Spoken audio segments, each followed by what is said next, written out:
2001년 7월 10일 화요일의 일지입니다. 오전 11시 30분에 학교에 왔다. 박찬현 교수님의 논문을 계속 읽었다. 3단자 저항에 대해서 면적분 형태로 파워 스펙트럴 덴시티를 나타내는 부분을 읽었다. 오후 4시 30분부터 메디치를 배웠다.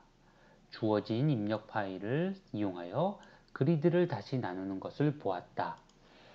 자, 요 문장을 보니까 참 감정이 새롭네요.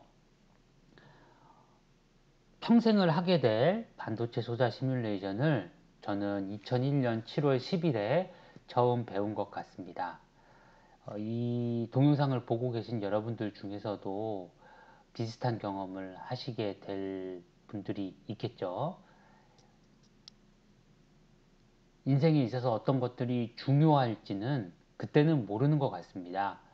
저도 이걸 작성을 할 때 제가 20년 동안 계속해 가지고 반도체 소자 시뮬레이션을 할지, 그리고 또 앞으로도 은퇴할 때까지 계속 할지 그때는 몰랐거든요.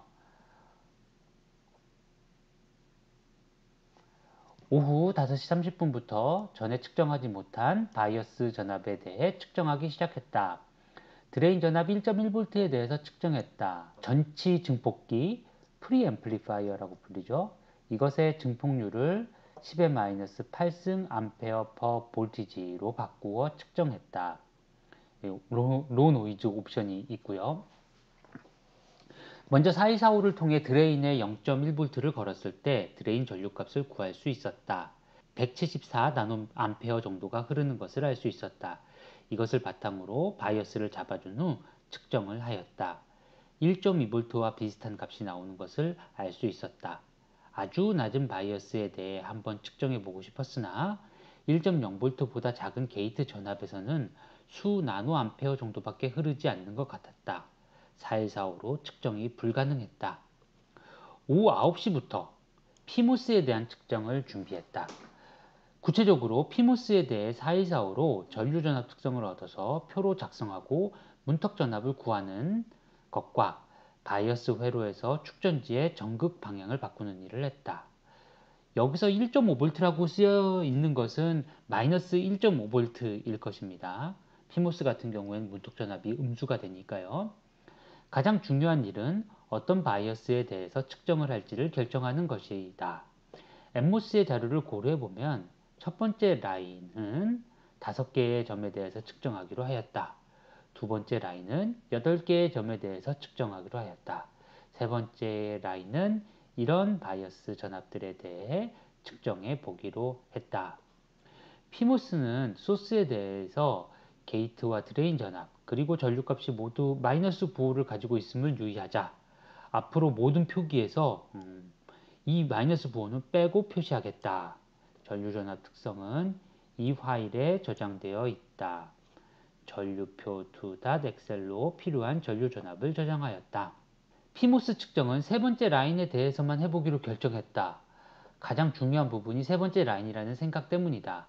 첫 번째, 두 번째 라인에 대해 또 하는 것은 중복이라는 생각이 들었다.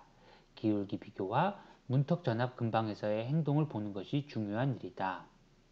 그 다음날 오전 1시 30분부터 피모스 측정을 시작했다.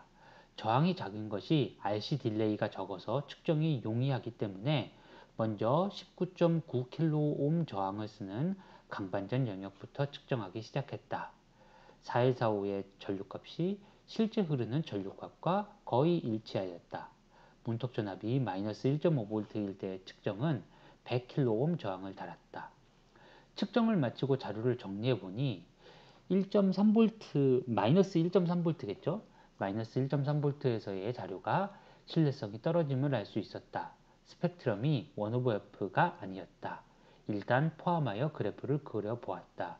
마이너스 1.3V에서도 플랫해지는 것을 볼 수 없었다. 새벽 6시에 일단 실험실을 나왔다. 라고 썼네요. 이날은 측정도 측정이지만 이 메디치를 처음 배운 날이라는 게 되게 저에게는 뜻깊네요. 네, 이걸 보면서 잠깐 동안 가슴이 먹먹해지는 그런 느낌을 받았습니다.